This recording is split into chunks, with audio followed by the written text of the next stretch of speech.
So guys, for the first method, make sure that your desktop audio and your mic audio has not been muted and that you have this bar turned up.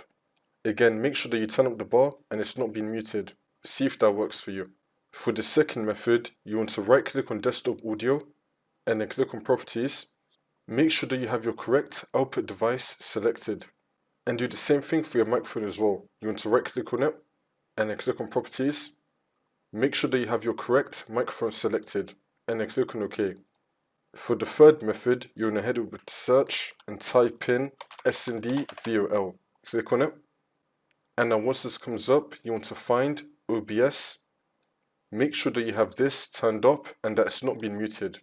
For the next method, you want to go to search and type in sound settings. Click on it. And now once you're on this, where it says choose where to play sound, make sure that you have your correct speakers selected. Now you want to scroll down and then do the same thing for your microphone. Make sure that you have your speakers and your microphone selected as the same one that you use for OBS.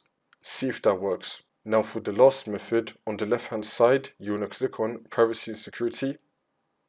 And now you want to scroll down and then click on microphone. Make sure that you have microphone access turned on and let apps access your microphone also turned on.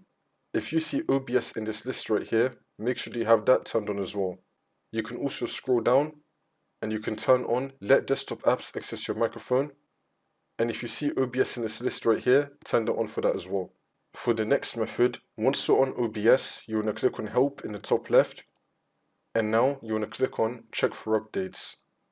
If your OBS has an update and you want to update it, you want to click on update now. You could also click on help and then click on check file integrity. However, this will only work if you're running the latest version of OBS. But you can try this and then see if that works for you. For the last method, you just want to do a simple restart of OBS. So in the bottom right of your taskbar, you want to click on the arrow. You want to find OBS, right click on it, and then click on exit.